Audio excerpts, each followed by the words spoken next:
자, 오늘 말씀은 이제 에스더 성경입니다. 에스라, 느헤미야, 그 다음이 이제 에스더 이제 성경이죠. 에스라, 느헤미야, 에스더 성경은 이제 같은 시대적 배경을 지금 가지고 있습니다.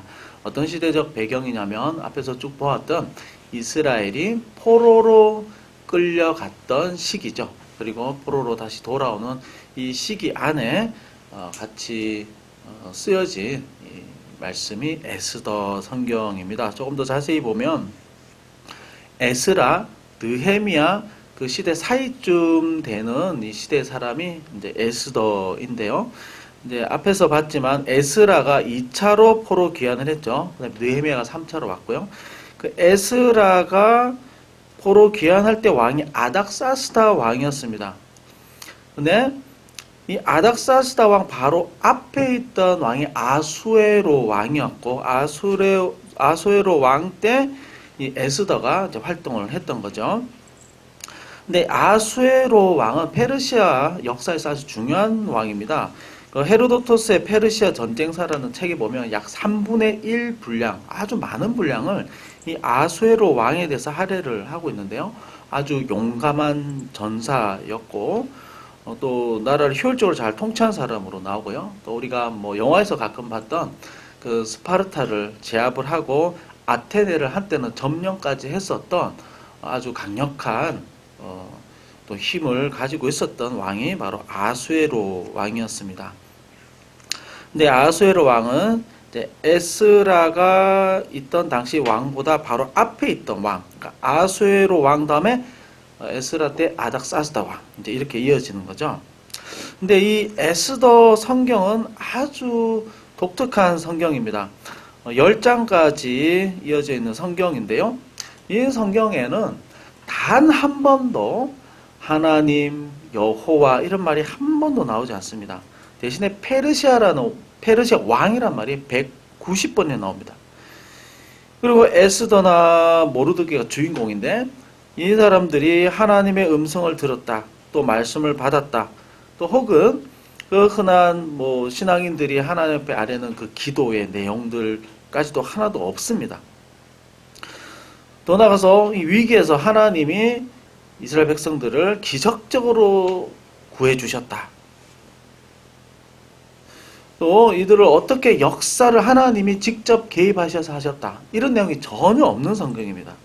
그래서 이 에스더 성경이 어떻게 구약 성경에 들어왔는가 의심하는 이제 신학자들도 있고 종교개혁자들 가운데서는 다른 모든 성경은 다 주의를 했지만 이 에스더만 주의를 안 한 종교개혁자나 신학자들도 있을 정도였습니다. 그렇지만 이 구약 성경 안에 포함된 분명한 이유가 있습니다. 홍해의 기적이 없어도 여리고 무너지는 역사가 없어도 하나님께서는 그런 엄청난 기적과 역사와 그런 불과 어떤 뭐 이런 엄청난 그 하나님의 개입 없이도 하나님은 일상적인 사건 가운데서도 얼마든지 하나님의 일을 이루신다는 겁니다. 그것도 아주 놀라운 일을 이루신다는 거죠. 매우 중요한 의미가 있는 겁니다. 지금까지 우리가 이스라엘 역사에 관한 성경을 지금 계속해서 쭉 보고 있습니다. 이 에스더 성경은 이스라엘 역사에 관한 성경 중에서 제일 마지막에 위치하고 있는 성경이죠. 그 다음에 에스더하면 뭐가 나오죠? 이제 욥기가 이제 시작됩니다. 이제 시가서 전혀 다른 장르의 이제 말씀이 시작이 되는데요. 이 이스라엘 역사를 다루고 있는 이 성경의 제일 마지막이 지금 에스더로 이제 끝이 납니다. 우리가 계속 살펴봐서 알겠지만은 여호수아서부터 시작되는 역사서, 성경의 역사서에는 하나님께서 어떻게 이 시간 가운데서 이 민족을 이끌어 오셨는지 아주 직접적인 개입과 또 직접적인 말씀, 사람들을 통한 말씀, 또 하나님께서 전쟁에 직접 이기게도 하시고 또 때로는 앞전에서 한번 보았듯이 페르시아 왕을 하나님이 감동시키셨다. 주변 사람들을 감동시키셨다. 하나님이 직접 감동시키셨다. 이런 구절까지 다 나올 정도로 하나님이 직접적으로 다 개입을 하셨습니다. 심지어 여호수아서에는 뭐 태양도 멈추게 하는 그런 일까지 있지 않았습니까? 그런데 에스더에는 단 한 구절도 그게 나오지 않습니다. 그러나 이 역사서 제일 마지막 성경에서 직접적인 개입이 기록되지 않아도 더 강력하게 하나님께서 이 민족적인 구원을 이루어낸 일을 지금 보여주고 있는 것이죠. 일상적인 삶의 과정에서 보이지 않게 하나님이 개입하는 것을 오늘 이 성경에서는 굉장히 자세하게 다루고 있습니다. 일상적인 과정에서 보이지 않게 섬세하게 개입하셔서 이 백성들을 가장 큰 위기 가운데서 구해내시는 하나님의 역사를 보여주고 있습니다. 하나님의 섭리라고 하는 것은 때로는 눈에 보이지 않게 일상 가운데서 역사하시고 다루시는 일이 사실은 훨씬 더 많죠. 단지 우리가 그것을 느끼지 못할 뿐입니다. 그걸 지금 보여주고 있는 것이죠. 이 또한 이 말씀 자체는 페르시아에 살고 있는 포로민 하나님 백성들에게도 굉장히 큰 위로와 힘이 되는 말씀이었습니다. 지금 포로로 끌려와서 페르시아 안에서 현재 살고 있습니다. 이들이 살고 있는 것은 하나님의 징계와 벌이었습니다. 70년 동안 하나님은 어떤 기적과 역사를 보여주셨다는 기록이 나오질 않습니다. 그래서 이들이 가지고 있는 생각이 무엇이겠습니까? 그들의 늘 보고 일상으로 접하는 것은 강력한 페르시아 제국, 하나님보다 이스라엘보다 더 강력해 보이는 일상에 자기들을 지배하고 있는 페르시아라는 세속적인 어마어마한 힘을 늘 보고 있는 겁니다. 그 가운데서 하나님이 우리를 돌보시는지 그 증거와 증표가 보이지는 않습니다. 이 포로 기간 동안 어떤 기적도 하나님의 아주 민족적인 역사를 하나님은 보여주지 않으셨습니다. 그럼에도 불구하고 하나님은 우리를 구원하실 수 있는가? 우리가 배웠던 하나님은 출애굽 때 홍해를 가르면서 광야에서 만나 배출하기로 먹이시면서 반석에서 물을 내시면서 먹이셨던 하나님이었습니다. 그런 기적이 전혀 일어나지 않는데도 하나님은 우리를 구원하실 수 있는가에 대한 굉장히 중요한 질문을 하고 있었는데 이때 이 말씀을 통해서 하나님의 말씀이 있는 거죠. 말씀을 하시는 거죠. 그래서 이 말씀은 우리가 이렇게 질문해 볼 수가 있습니다. 기적이 없는 시대에 하나님은 어떻게 일하시는가라는 것이죠. 우리가 이 질문을 한번 두 가지로 살펴보고자 하는데요. 첫 번째는 우연한 사건을 통해서 하나님은 일하십니다. 이 에스더 성경 10장까지를 쭉 읽어보면은 단숨에 한 번에 쭉 다 읽어버릴 수 있을 정도로 아주 흥미진진하고 일반 이야기에서 다루는 기승전결, 발단, 전개, 위기, 절정, 일반적인 스토리나 소설이나 이야기에서 갖추고 있는 모든 요소를 완벽하게 갖추고 있는 너무나도 흥미진진한 사건입니다. 너무 재미있는 이야기이죠.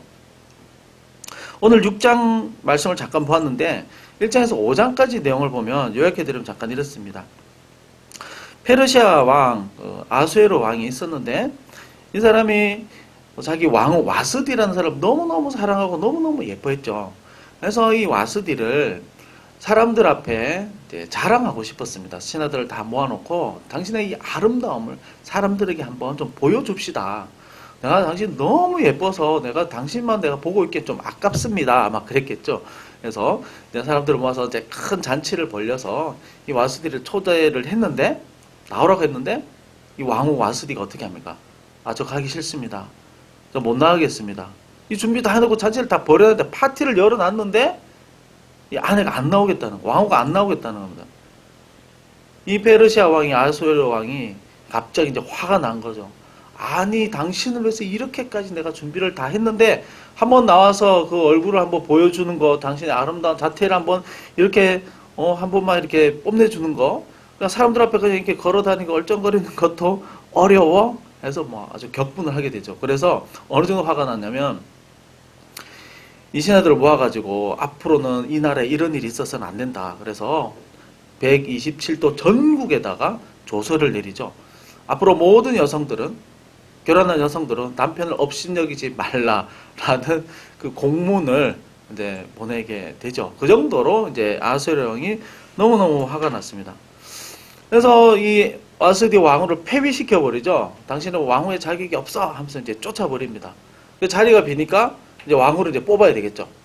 그래서 이제 전국에서 좀 이제 우리 지금 일상 얘기를 한다면 조금 이제 한미모 한다고 하는 여성들이 이제 다 이제 이렇게 다 이제 지원을 합니다.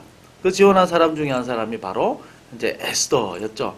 그래서 너무 또 감사하게도 너무 아름다운 용모를 가지고 있었던 이 에스더가 이제 왕후의 자격으로 이제 왕궁에 들어가고 소위 말하는 이제 왕의 선택을 이제 받게 되죠. 근데 이 에스더를 어릴 때부터 키운 삼촌이 있었습니다. 이 에스더는 부모를 모른다고 그랬죠. 부모 일찍 아마 죽었던 것 같습니다. 그래서 모르드게 삼촌 손에 이제 자랐는데 삼촌도 이 모르드게도 그 조카가 수산성 궁으로 이제 들어가니까 자기도 이제 안부를 물으러 이제 궁에 왔다 갔다 하는 겁니다. 근데 어느 날 왕궁 문에 섰다가 아주 좀 큰 시험거리를 하나 만나게 되죠. 어떤 시험거리냐면 이 페르시아 제국 2인자 세컨드 두 번째 권력을 가진 이 하만이라는 사람이 이 왕의 그 힘을 얻고 자기가 왕처럼 하고 다니는 사람이었는데 이 사람이 지난 모든 사람이 절을 해야 됩니다. 그런데 이 모르드게는 절을 하지 않죠. 꿋꿋하게 서 있는 겁니다. 그래서 하만이 이 모르드게를 보고 저 사람 누구냐? 왜 저 사람은 절하지 않느냐? 그러니까 유다인입니다. 라고 누가 얘기를 해주는 겁니다. 근데 나중에 이 부분에 대해서 좀 자세히 다루긴 하겠지만 이 하만은 아각 사람이다 나와 있습니다. 이 아각 사람은 출애굽 때부터 아주 이스라엘과 밀접한 관련된 사람인데요. 이 아각 사람이 어떤 사람이냐? 아말렉 족속 사람입니다. 그러니까 출애굽했을 때 비무장한 백성들을 최초로 공격을 해서 하나님께 진노를 샀던 하나님이 대대로 영원히 저 민족과 내가 싸울 것이다 라고 하나님 말씀하셨던 그 민족이 아말렉 사람이었습니다. 그 족속이 아각 사람 하만이라는 거죠. 그러니까 아말렉 족속은 이스라엘의 철천지 원수 같은 사람이었죠. 아마 그런 이유도 아마 작용을 했었던 것 같습니다. 그래서 하만이 저 유다인을 다 죽여버려라. 모르드게만 죽이는 것이 아니라 모르드게의 그 민족 유대인들을 다 죽여라 해서 왕에게 허락을 받고 127도 전국에다가 조서를 내려서 몇 월 며칠 날 유다인들을 모두 죽이고 그 사람들의 재산까지 다 가져가도 된다. 이 조서를 전국에 쫙 이제 뿌리게 되죠. 이 사실을 이제 모르드게가 그리고 유다인들이 막 대성통곡을 했다, 금식했다 이렇게 이제 나오고 있죠. 그래서 모르드게도 너무너무 비참하고 너무나도 고통스러워서 이 사실을 에스더에게 이야기를 합니다. 에스더야, 네가 왕궁으로 들어가니까 왕에게 나가서 이 사실을 좀 이야기해라. 우리 민족은 네 손에 달려 있다. 이때를 위해서 하나님, 이때를 위해서 네가 들어간 것 아니겠는가 이렇게 얘기를 하죠. 근데 이 당시 법은 아무리 왕후라 하더라도 왕에게 나갈 때 허락을 받고 나가야 되는데 함부로 불쑥 나갔다가는 바로 죽습니다. 그래서 에스더가 이제 나갈 때 삼촌에게 내가 죽으면 죽으리다. 그러니까 요즘 이야기로 하면 죽게 된다면 내가 정말 그냥 이 한 목숨 그냥 바치겠습니다. 죽게 된다면 기꺼이 그냥 제가 죽어버리겠습니다. 이렇게 얘기하고 왕에게 나갔는데 너무 감사하게도 왕이 허락 없이 나온 이 에스더를 너무 예쁘게 봤죠. 그래서 금호를 내밀어서 너는 목숨을 잃지 않을 것이다. 뭘 원하느냐 한번 이야기해봐라. 했을 때 이 에스더가 그 자리에서 지혜롭게 다 이야기하지 않고 어떻게 얘기했냐면은 제가 만든 그 파티가 있는데 잔치라고 하죠. 지금으로 좀 파티 같은 파티에 하만과 함께 좀 나오십시오. 이렇게만 이야기를 합니다. 이렇게 이야기한 그날 밤에 하면서 이제 6장이 시작이 되는 겁니다. 그날 밤에 하면서. 그러니까 6장과 7장에서 어마어마한 반전이 일어나게 됩니다. 이 사건이 아주 획기적으로 이제 변하게 되는 이야기의 스토리가 완전히 거꾸로 뒤집어지는 반전이 이제 6장, 7장에서 이제 일어나는 거죠. 그런데 이 극적인 반전, 운명의 역전이 일어나는 계기가 뭐냐면 하나님이 직접적으로 개입해서 막 밤에 꿈을 꾸게 해가지고 너 유대는 안 살리면 넌 죽어 막 이렇게 하나님이 개입하신 것이 아니라 너무 재밌는 것은 서두에 말씀드렸듯이 우연한 사건들입니다. 우연한 사건들. 극적인 반전을 이루는 계기가 우연이라는 말이 6장 7장에서 3번이나 나옵니다. 자, 첫 번째가 오늘 읽었던 1절인데요. 그날 밤에 왕이 잠이 오지 아니하므로 이렇게 나옵니다. 그날따라 이 왕이 아수에로 왕이 그날따라 희한하게 잠이 안 왔다는 겁니다. 항상 잠이 왔다는 것이 아니라 그날 밤에 잠이 안 왔다. 초대받은 그날 마침 그날 잠이 안 온 겁니다. 그때 무엇을 했냐면 선왕들의 역대일기를 가져오라고 해서 신하들에게 읽히겠죠. 그걸 쭉 듣는데 놀라운 사실을 발견하는 겁니다. 모르드게라는 사람이 있었는데 이것도 그 선왕의 일지가 얼마나 많겠습니까? 그 밤에 잠깐 읽은 내용 중에 마침 모르드게 이야기가 나온 겁니다. 모르드게라는 사람이 성문에 서 있었는데 어떤 신하들의 역정 모의를 듣고 이걸 제보해서 이 사람이 혁혁한 아주 큰 공을 세웠습니다. 대단한 일을 했습니다. 이런 내용들을 쭉 읽는데 왕이 깜짝 놀라서 아니 이 사람에게 무슨 상을 베풀었느냐? 아무 상을 베풀지 않았습니다. 그러니까 왕이 이제 깜짝 놀라죠. 그러니까 모르드게도 이 엄청난 이 공을 세운 이 일도 계획을 하거나 자기가 의도적으로 뭘 찾아낸 것이 아니라 우연히 들은 겁니다. 성문에서 있다가 우연히 이야기를 듣게 된 거죠. 그리고 두 번째 중요한 우연의 사건이 무엇이냐면 왕이 깜짝 놀란 거죠. 아니 이 사람이 상을 안 내리다니 이게 말이 되느냐. 이렇게 훌륭한 공을 세운 사람을 그냥 내버려 둘 수가 있느냐. 그래서 왕이 바깥에 누가 있느냐라고 물었는데 4절에 뭐라고 하냐면 마침 하만이 왕궁들에 왔다 이렇게 해요. 마침 하필이면 그때 이게 우연일치가 이렇게 많은 겁니까? 하필이면 그때 하만이 짠 하고 나타난 겁니다.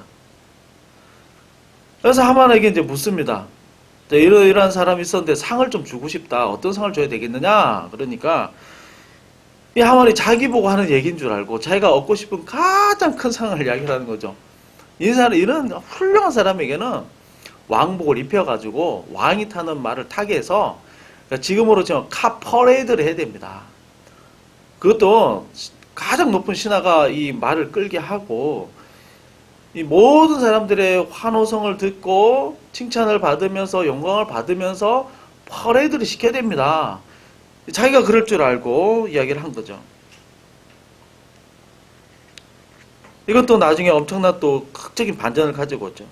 또 세 번째 우연한 사건이 뭐냐면 7장인데 이건 가장 이제 결정적인 사건입니다. 7장 8절에 보면은 이제 에스더가 자기가 만든 그 파티에 자기가 꾸민 이제 파티에 하만과 왕을 초대를 합니다. 이 자리에서 에스더가 왕에게 하만의 계획을 다 이야기를 하죠. 하만 때문에 우리 민족 죽게 생겼습니다. 왕이시여 도와주십시오. 하만이 벌벌벌 떱니다. 왕이 너무 화가 나서 벌떡 일어나서 자리를 비우죠. 비운 사이에 하만이 어떻게 하느냐? 에스더에게 달려가서 그 의자 앉아있는 에스더의 그 의자에 엎드려 가지고 막 사정을 하는 거죠. 살려달라고. 근데 마침 이 장면을 아수르의 왕이 지나가다 딱 본 겁니다. 근데 이걸 어떻게 봤느냐? 애원하는 걸로 보는 것이 아니라 아니 하만 이것이 멀쩡한 민족을 몰살하려는 것도 모자라서 아니 내 왕후 에스더를 추행을 해? 강제 추행을 하고 있어 지금? 아주 결정적인 이 하만의 처형시키는 이 계기가 바로 이 에스더 앞에 엎드린 하만을 우연히 보게 된 겁니다. 그것도 오해를 하게 된 거죠. 넌 완전 죽었어 이렇게 된 거죠. 하만은 완전히 이제 끝나는 결정적인 계기가 우연한 장면을 오해를 해가지고 하만이 죽게 됐다는 겁니다. 왕이 이제 명령을 하죠. 하만을 죽여라. 하만이 모르드게를 죽이려고 세운 장대에다가 하만을 달아버려라. 어마어마한 역전인 거죠. 하만은 페르시아 2인자에서 갑자기 6장 7장 오면서 역전이 되어서 한마디로 사형 선고를 받은 아주 극악무도한 죄인이 되어버립니다. 그런데 6장 7장에 이 극적인 반전이 일어나는 계기들이 다 무엇인가요? 하나님께서 아주 직접적으로 막 개입을 하셔가지고 사람들의 마음을 바꾸고 하나님 직접 말씀하시고 막 벽에 손가락에 나와서 막 글씨를 막 써가지고 너 심판받을까 이렇게 이야기한 게 아닙니다. 이 극적인 계기들 아주 중요한 이 과정들이 다 무슨 일들이죠? 마침 우연히 모두 우연한 일들입니다. 이 우연한 일들이 어떤 결과를 만들어냈죠? 이 우연한 일들이 이스라엘의 원수를 심판하게 만들고 이스라엘 백성이 죽게 생겼는데 이스라엘 백성들을 살리는 아주 놀라운 결과들을 만들어낸다는 겁니다. 여기에서는 하나님이라는 말이 하나도 나오지 않습니다. 기적도 하나도 없습니다. 이 우연한 사건과 마침 나타난 하만과 이 마침 그 장면을 보게 된 오해를 통해서 어마어마한 반전의 결과들을 이렇게 내는 거죠. 자, 이것은 무엇을 이야기하는 것일까요? 일상에 일어나는 우연한 일들이 하나님과 전혀 관련 없이 일어난 걸까요? 아닙니다. 전혀 반대를 이야기하는 겁니다. 우연한 일들로 보이지만 마침 하만이 나타난 것처럼 보이지만 마침 하만이 그때 엎드렸는데 왕이 본 것처럼 보이지만 이 우연한 일들을 통해서 하나님은 역사하신다는 사실입니다. 만약에 성경에 기적만 쫙 펼쳐져 있다면 우리는 하나님의 놀라운 역사를 경험하기는 굉장히 어려울 수 있었을 겁니다. 그러나 이것은 오히려 더 현실적이고 오히려 더 많은 하나님의 역사 가운데서 보여주는 하나님의 방법 중에 하나가 바로 일상의 우연한 일들과 일상의 사건들을 통해서 하나님은 하나님의 구원 계획과 그 백성을 향한 하나님의 섭리를 이어가신다는 겁니다. 하나님은 우리의 일상의 사건을 다루어 간다는 겁니다. 이것이 어떤 기적보다도 하나님의 강력한 역사이고 하나님의 놀라운 섭리라는 겁니다. 이것은요, 우리 신앙생활 하면서 굉장히 중요한 부분입니다. 하나님의 선택받은 백성들에게 일어나는 모든 일들은 우연한 일처럼 보이지만 절대 우연한 일이 아닙니다. 단지 우리가 깨닫지 못할 뿐이죠. 우리가 자유의지로 실수할 수도 있고 우리의 자유로운 선택으로 잘못된 결과들을 낳을 수도 있다 하더라도 이 모든 일들을 하나님은 자기 백성들에게 일어나는 모든 일들을 섭리하여서 하나님의 일을 만들어 가십니다. 그 백성을 향한 하나님의 계획을 하나님은 진행해 가십니다. 모든 우연한 일들을 통해서.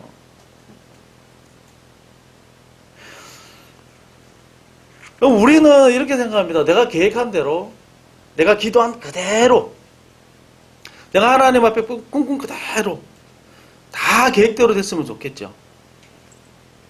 내가 예상한 대로, 생각한 대로, 꿈꾼 대로, 그림을 그린 대로 완벽하게 딱 진행이 되면 얼마나 좋겠습니까? 그러나 애석하게도 우리가 살아가면서 내가 아무리 어떤 일을 철저하게 준비했다 하더라도 잘 안 되는 변수들이 얼마나 많은지 모릅니다. 갑자기 어디서 사고 터져가지고 일이 막 엉망이 돼버리기도 합니다. 갑자기 어떤 일이 잘 안 돼가지고 내가 생각했던 것들이 거꾸로 돌아가기도 합니다. 우리는 살아가면서 얼마나 수많은 우연들과 얼마나 수많은 변수들 가운데서 살아가는지 모릅니다.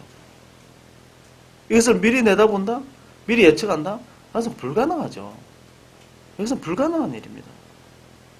인생은요, 여러분도 너무 잘 아시겠지만 수많은 우연들로 만들어져 있습니다. 오늘 하루 살아간 앞으로 일어날 일들, 내가 예상치 못하는 여러 가지 일들을 계속해서 만나게 됩니다.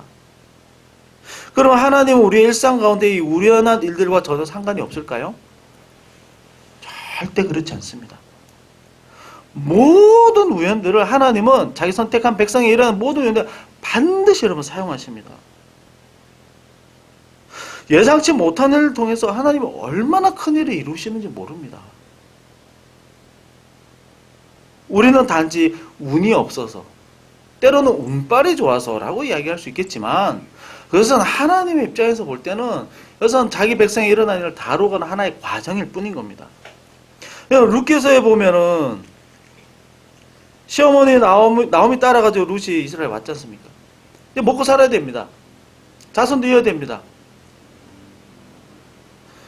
이삭을 주우러 어떤 밭에 들어갔는데 우연히 보아스의 밭에 들어갔더라. 이렇게 나오죠. 우연히 들어갔다가 자기의 기업을 물러줄 사람, 그러니까 그 가문에서 받았던 여러 가지 땅과 기업을 대신해서 사줄 사람, 그리고 대를 이어줄 사람, 그리고 다윗의 조상까지 되는 이런 놀라운 은혜가 어떤 계기로 우연히 그 밭에 들어간 것으로, 이 우연한 일 가운데에 하나님을 만나게 하시고 하나님 역사해 주신다는 겁니다. 때로는 우연히 나쁜 일도 당하죠. 요셉은 우리가 알듯이 전혀 노예로 팔려갈 거라고 상상조차 못했습니다. 노예로 살아가면서 지혜롭게 거기서 큰 일을 할 수도 있었지만 예상치 못하게 우연히 누명을 쓰게 됩니다. 또 감옥에서 우연히 왕의 아주 채찍큰 비서를 만나게 되죠. 모두가 우연한 일들입니다. 그러나 이 어마어마한 우연한 정말 나쁜 일들을 경험하면서 결국 하나님이 회복시켜 주셨는데, 요셉은 이 모든 우연한 일들을 무엇이라고 고백합니까? 한마디로 하나님이 하셨습니다. 하나님이 나를 이곳으로 보내셨습니다. 그 형제들에게 복수할 수 있는 그 장면에서 하나님이 이렇게 하셨습니다. 하나님 하셨습니다. 이 이야기하는 거 아니겠습니까? 우리에게 기적이 필요할 때 분명히 있습니다. 하나님 필요할 때 기적을 보여주십니다. 그렇지만 많은 경우에, 거의 우리 일상의 믿음 생활의 대부분은 일상 가운데서 하나님이 역사해 주십니다. 일상 가운데서 역사하십니다. 우리가 단지 그것을 잘 보지 못할 뿐인 것이죠. 그래서 선택받은 백성들, 하나님의 자녀된 백성들에게 일상이라는 것은 여러분 은혜입니다. 우리 일상은 은혜입니다. 그냥 평범한 사람들과 똑같이 사는 것처럼 보이더라도 그 의미가 다릅니다. 하나님이 선택한 백성을 하나님이 다루어 가시기 때문에 우리의 일상 자체가 은혜인 겁니다. 하나님 반드시 보이지 않게 간섭하십니다. 우리 인생을 반드시 간섭하십니다. 여러분 정말 믿으셔야 됩니다. 그러면 일상 가운데서 역사하신 하나님을 우리가 어떻게 경험할 수 있을까요? 어떻게 알 수 있을까요? 여러분 좋은 일이 일어났을 때 그냥 운이 좋아서 라기보다 간단한 아주 사소한 좋은 일을 하더라도 여러분 일상에서 이렇게 자연스럽게 고백하시면 좋을 것 같습니다. 하나님이 하셨습니다. 하나님 감사합니다. 아주 사소한 일도 하나님 감사합니다.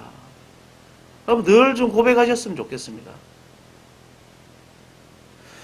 여러분 나쁜 일이 일어나면 운이 나빠서가 아닙니다. 하나님은 이 일을 통해서 반드시 하시려고 하는 일이 분명히 있습니다. 나에게 주시려는 메시지가 분명히 있습니다. 이 나쁜 일을 갖고 기도하고 말씀을 보면서 하나님이 반드시 깨닫게 하십니다. 이 나쁜 일을 통해서, 어려운 일을 통해서 하나님께서 분명히 하시려고 하는 일이 있습니다. 우리 일상에서 이 내뱉는 말들, 여러분 굉장히 중요한 말인데요. 이것이 우리의 진짜 신앙입니다. 제가 교리에 대해서 강의할 때 자주 서두에서 항상 하는 얘기인데요. 여러분 사람들마다 인생에 18번이 있습니다. 인생에 18번이 있습니다. 야 돈이 없으면 사람 못 살아. 돈이 있어야 살아.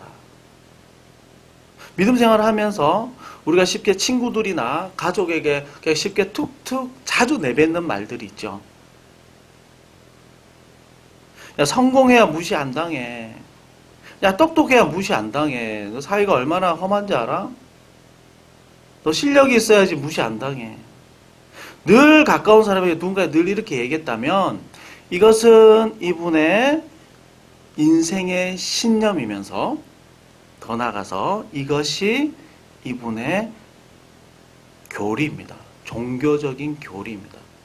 이 신념으로 살아가는 겁니다. 굉장히 무서운 이야기입니다. 아무리 우리가 성경 지식이 많다 하더라도 이것이 정말 내 것이 되지 않을 때 우리는 우리에게 익숙한 세속적인 인생의 신념을 내뱉을 수 있습니다. 그런데 더 무서운 것은 우리가 쉽게 내뱉는 이 인생의 신념이 우리의 종교입니다. 왜냐하면 그걸 믿거든요. 그러니까 자주 얘기를 하거든요. 그리고 가까운 사람이 자주 그걸 자꾸 내뱉고 자꾸 듣습니다. 주변 사람들이. 여러분들이 잘 아실 겁니다. 내가 가장 잘 내뱉는, 가장 편하고 가까운 사람들이 가장 쉽게 툭툭 던지는 말이 뭔지. 그것이 여러분의 신념이고 그것이 여러분의 교리입니다. 종교적 교리입니다. 이 신념대로 사람은 살게 되어 있습니다. 어떤 한 가지에 대한 강한 신념이 있을 때요, 신념으로 의지가 생기고 행동을 하게 되고 말을 하게 되고 계획을 세우게 됩니다. 이 신념이라는 게 굉장히 중요합니다. 그래서 교리라고 하는 것은 성경을 요약한 엑기스 중에 엑기스인데요. 이 성경 교리가 내 것이 되지 않을 때는 내 인생 신념이 다른 신념으로 자리 잡게 됩니다. 만약에 우리의 툭툭 내뱉고 자주 하는 이야기가 푸념들이 만약에 성경적인 푸념과 신념이 아니라면 어떻게 우리가 일상 가운데서 하나님의 간섭을 경험할 수 있을까요? 불가능한 일입니다. 교회에서 기도할 때만 잠깐 기억할 수 있겠지요. 일상생활에서는 하나님이 어떻게 우연한 일들을 통해서 간섭하는지 전혀 깨달을 수가 없습니다. 전혀 알 수도 없습니다. 왜요? 인생의 신념이 다른데요. 성공해야 무시 안 당한다는 게 인생의 신념인데요. 그냥 살다 보면 다 된다라고 하는 것이 내 인생의 신념인데요. 하나님과 별로 관련 없는 신념이 내 인생을 지배하고 있는데 어떻게 하나님의 말씀과 하나님의 능력과 하나님의 살아계심이 내 삶 가운데서 증거가 될 수 있겠습니까? 절대 경험될 수 없습니다. 여러분 좋은 일이 있습니까? 정말로 감사하시기 바랍니다. 그냥 내뱉는 말로 흔한 말로 감사하시기 바랍니다. 나 스스로에게도 아주 가까운 사람들에게도 좋은 일이 될 때 하나님 도와주셨어. 하나님 감사합니다. 정말 힘들고 어려운 일이 닥쳤을 때 또 가족에게 힘든 일이 닥쳤을 때 거봐 당신이 똑바로 안 하니까 그렇지. 당신 때문이야가 중요한 신념이 아니라 하나님이 하실 거야. 우리 기도하자. 하나님 하실 거야. 염려하지 말자. 하나님이 하실 거야. 이 말이 우리 삶 가운데서 일상 가운데서 나오는 우리 인생의 신념이 될 때 일상 가운데서 역사하신 하나님을 우리가 조금 알 수 있는 겁니다. 그래서 우리의 인생의 신념이 무엇인지 한번 돌이켜 한번 보시기 바랍니다. 조용히 한번 생각해 보시기 바랍니다. 내 인생의 신념이 정말 일상에서 나오는 나의 툭툭 내뱉는 이 말들이 이 진심이 그냥 세속적인 신념인지 아니면 성경적인 이 교리인지 말씀인지 하나님과 관련된 신념인지 한번 곰곰이 생각해 보시기 바랍니다. 수많은 일상 가운데서 역사하시는 하나님의 일을 우리가 보지 못하는 이유 중에 하나는 바로 이 원인일 수 있습니다. 그러나 우리가 정말로 툭툭 내뱉고 마음속 깊은 곳에서 터져나오는 나의 인생의 신념, 인생의 18번의 이 말들이 정말 하나님과 관련된 말이라면 우리의 일상이 어떻게 하나님 안에서 움직여지는지 우리는 분명히 볼 수 있을 겁니다.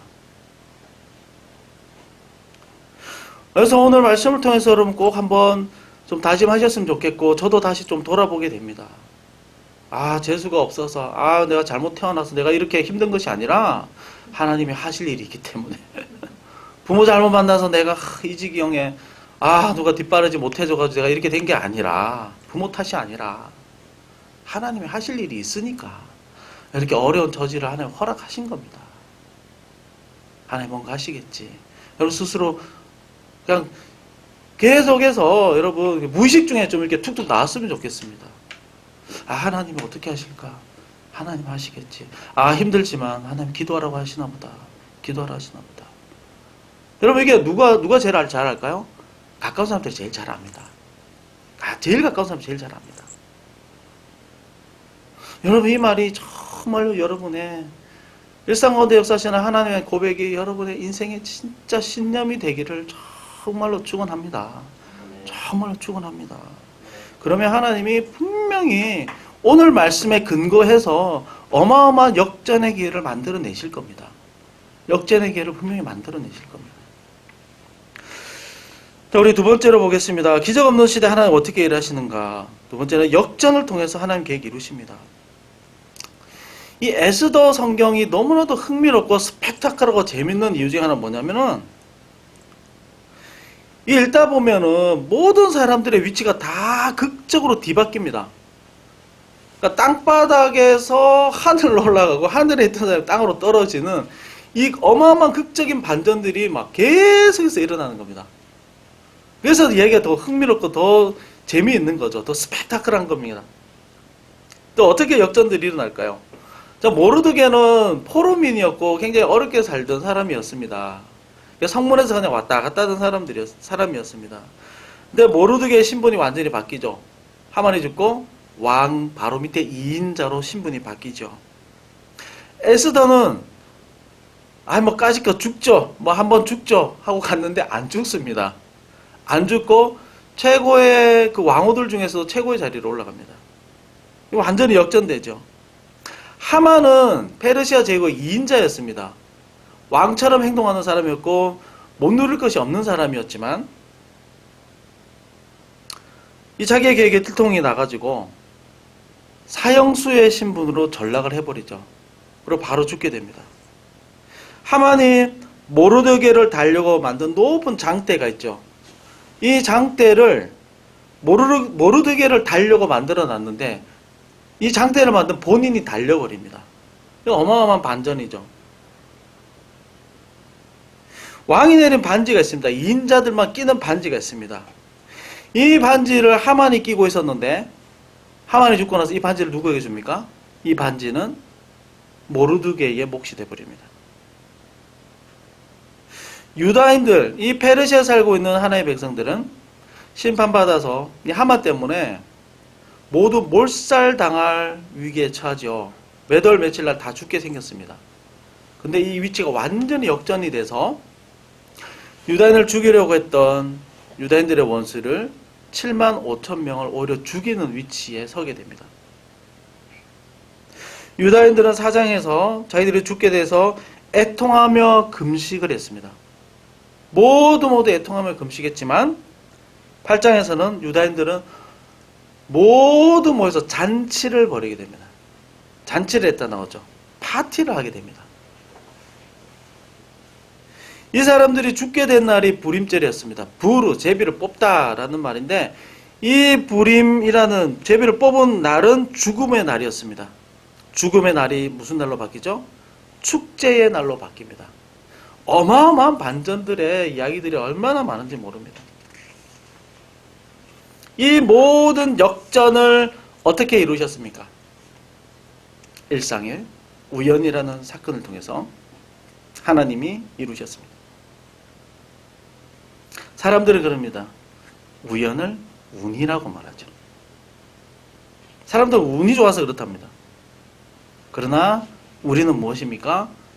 우리는 장난으로 말할 수도 있겠지만 우리 마음속 깊이는 이렇게 새기셔야 됩니다.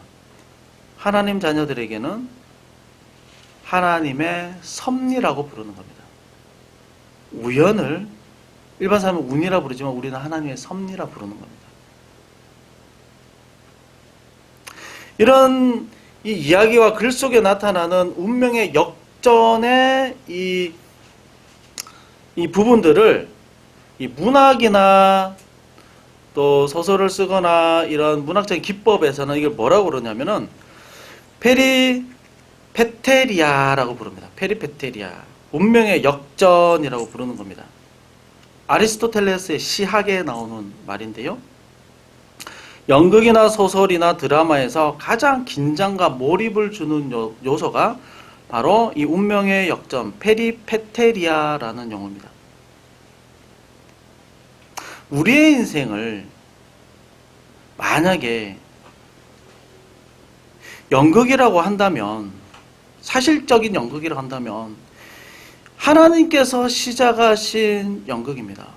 우리의 인생은 하나님이 시작한 이야기입니다. 예수 그리스도를 나의 주로 영접하는 순간 내 인생은 하나님의 이야기가 되는 겁니다.